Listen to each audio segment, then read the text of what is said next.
మీ bill ఎంత వచ్చినా 200 వరకు మాఫీ చేస్తాము అని చెప్పి స్పష్టంగా చెప్పారు ఆ రోజు. మీకు 210 యూనిట్లు వచ్చినా 10 యూనిట్లకే తీసుకుంటాం తప్ప 200 మాఫీ చేస్తాము క్లియర్ చెప్పిండ్రు. అసెంబ్లీలో కూడా మొన్న మాట్లాడుతూ కూడా చెప్పారు మీ పార్టీ నుంచి వెళ్ళి. మొన్న మీరు ఇచ్చిన అవకాశాలలో మీ ఆర్థిక శ్వేతపత్రం నాడు, మీ గవర్నర్ ప్రసంగం నాడు, మీ విద్యుత్ శ్వేతపత్రం నాడు మంత్రులు శాసనసభ్యులు మూకుమ్మడిగా చెప్పారు, మేము కట్టుబడి ఉన్నాం, 200 లోపల వచ్చిన వాళ్ళకి మొత్తం మాఫీ చేస్తాం, 200 యూనిట్లు దాటితే 201 యూనిట్ వస్తే కూడా ఆ 1 యూనిట్కే పైసలు తీసుకుంటాం, 200కు మాఫీ చేస్తాము అని చెప్పి స్పష్టంగా చెప్పారు మీ వాళ్ళు. ప్రజలు కూడా గమనించాలి, 200 యూనిట్ల వరకు మాఫీ, 200 యూనిట్ల లోపు వచ్చిన వాళ్ళకు పూర్తిగా మాఫీ అవుతుంది. 200 యూనిట్లు దాటితే ఆ పైన వచ్చిన 1 యూనిట్ ఉంటే 1 యూనిట్, 10 యూనిట్ ఉంటే 10 యూనిట్లకే తీసుకుంటాం, 200కు బిల్లు తీసుకోము అని స్పష్టంగా చెప్పారు. ప్రజలు వినియోగదారులు కూడా మరి దృష్టిలో పెట్టుకొని ఎట్లా నిలదీస్తారో ప్రభుత్వాన్ని ప్రజలు ఆలోచించుకోవాలి. రైతు బంధు విషయంలో కూడా ప్రజలు సోషల్ మీడియాలో పెడుతున్నారు, మాకు అరెకరం ఉంటే 36 రూపాయలు వచ్చినాయి, మాకు 18 రూపాయలు ఇచ్చినాయి, మాకు 2 రూపాయలు వచ్చినాయి అని చెప్పి పెడుతున్నారు కొంతమంది. అది కూడా ఏందో స్పష్టంగా చెప్పాలి, ఏ పద్ధతిలో ఇస్తారు, ఎట్లా ఇస్తారు. తీసుకోవచ్చు, సమయం తీసుకొద్దాం మేము అనడం లేదు. ప్రభుత్వం అన్నాక కొంత సమయం తీసుకుంటుంది, అడ్జస్ట్మెంట్ చేసుకోవడానికి ఇబ్బంది లేదు. కానీ స్పష్టంగా చెప్పాలి ప్రజలకి.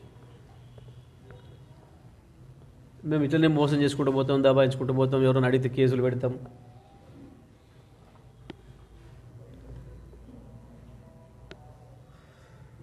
అయితే మీరు ఇచ్చిన హామీలు నెరవేర్చమని అడిగితే రద్దు చేస్తారా? రద్దు చేయమని అడుగుతారన్నట్ట. అంటే కాంగ్రెస్ పార్టీకి అది కూడా తెలియడం లేదు. మీకు మీరే చెప్పుకుంటున్నారు మేము 420 కానలేము అని. మేము చెప్పలేము, మేము 420 హామీలు ఇచ్చింది కాంగ్రెస్ అని చెప్పాను. దానికి ఏందో పోయి మేము ఎన్నికల కమిషన్ కార్డు చెప్తాం, వీడే చెప్తాం, ఆడ చెప్తే ఉంది. మీకుంది 420లో అనే భావన, కానీ అది ఎన్నికల కమిషన్కి ఎందుకు తెలుస్తుంది మీరు చెప్పుకుంటే తప్ప. మీకు మీరే చెప్పుకొని బయటపడుతున్నారు, మీ దొంగతనాన్ని మీరు బయట పెట్టుకుంటున్నారు, మీరు ఏంది అనేది మీరే చెప్పుకుంటున్నారు. మీరు స్పష్టంగా బాజాప్తిగా ప్రింటేజ్ చేసినాం, అందులో ఏమి తప్పేమో. మీరు చాలా చేసిండ్రు, మీరు ప్రారంభమైనాయి అప్పుడే, ఎందుకు ఆగమవుతున్నారు? ఇంకా మేమేం మొదలు పెట్టలే, గుర్తు చేసినాం అంతే. ఇగో మీరు ఇచ్చినవి 420 హామీలు, మీరు అప్పుడే ఏందో ఒకటి ఇచ్చి అయిపోయింది ఒకటి అయిపోయింది అని చెప్తున్నారు. అంటే కూడా ఇంకా 2 ఉన్నాయి. మీరు 3 4 కలిపి జట్లు కలిపి ఒకటి చేసిర్రు, అలా ఒకటి ఇచ్చి 4 అయిపోయినాయి అని అంటే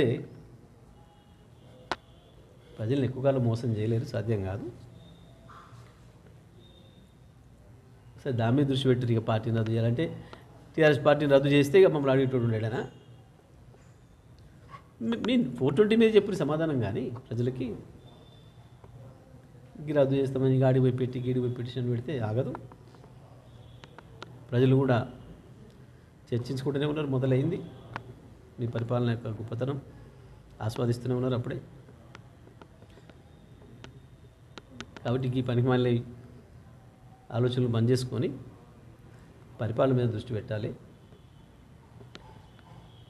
ఏం చేయాలి, ప్రజలకు ఎట్లా చేయాలి తెలియకపోతే తెలుసుకొని ప్రయత్నం చేయండి. అనుభవజ్ఞులను ఎవరిని అడిగి పరిపాలన మొదలు పెట్టండి తప్ప ఏందో దాడి చేస్తాం, ఏందో చేసి తప్పించుకుంటాం అంటే సాధ్యం కాదు.